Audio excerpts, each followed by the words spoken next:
Hello and welcome to this video. My name's Beckham.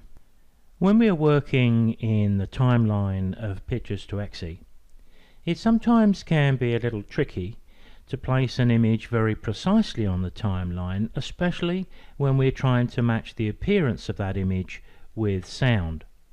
Maybe the beat of the music or precisely with a sound effect. It can also be just a little bit tricky sometimes to adjust the sound volume, particularly when we require a very low volume setting, perhaps 5% or even down to 3%. There are ways that we can enlarge the sound waveform in the timeline both in length and in height, and that will allow us much finer control. What we're talking about here is the area you can see in green. I've opened up a slideshow I made a while back called Cold War Scrapyard, and if you look at the music file here, it's called The End of an Era. You can see it's got a number of peaks, and each of those peaks of the music, which we'll play in a moment, I wanted an image to appear alongside. This one here is just the spoken word. So let me just put my cursor just at the start there, and let's press play and you'll get an idea of what I was trying to achieve. This government, as promised, has maintained the closest surveillance of the Soviet military buildup on the island of Cuba. Within the past week, unmistakable evidence has established the fact that a series of offensive missile sites.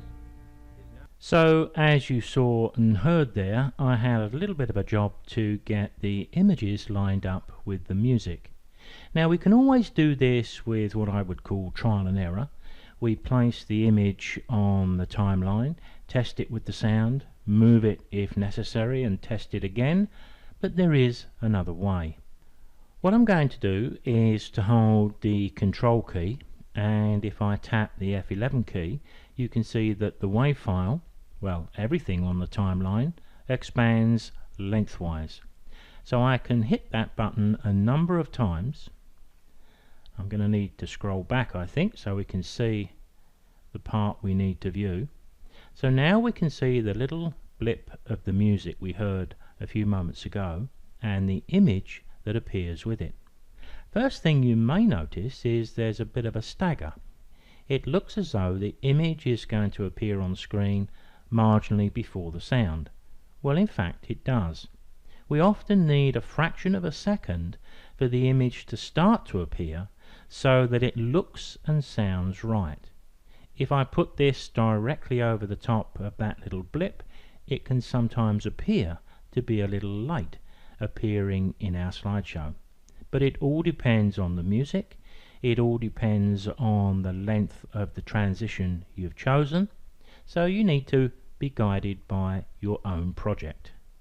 But for example here, if I needed to have this directly lined up with that blip in the music, I can do so, and if I had far less of a transition, then maybe it would be appropriate. Let me put my cursor at this point and we'll just try it with just that one image.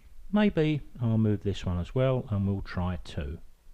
So you can see I'm just dropping back the transition. So we've got this lined up and this lined up. Let's give it a try. This government, as promised, has maintained the closest.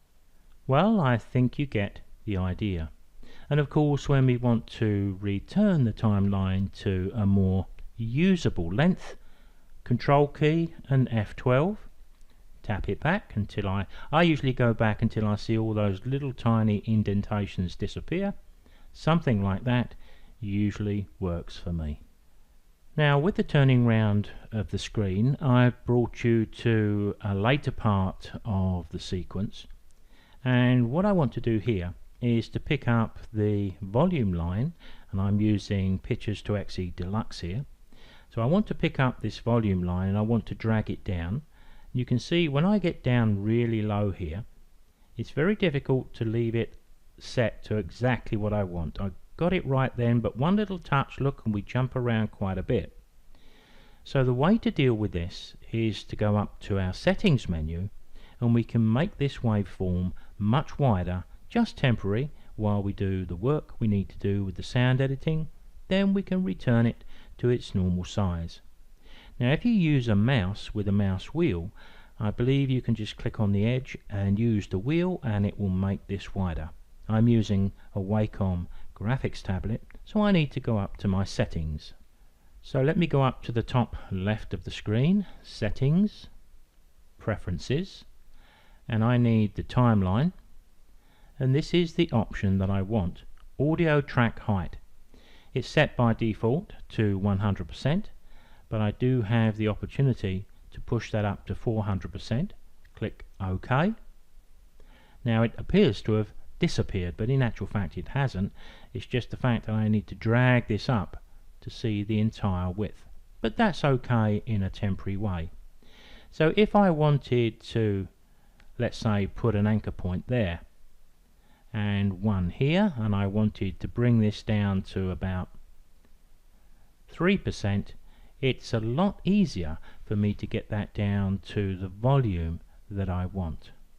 So with the waveform at this height, it is much easier to select points and make very small adjustments, and we'll find it much easier to do it with the 400% width than with 100%. But of course it does take up quite a bit of the real estate, so we do need to go back to the settings, preferences, and back to the track height, and I can set this back to 100%. What I normally do is just overtype it, click OK, then I can just adjust my screen accordingly.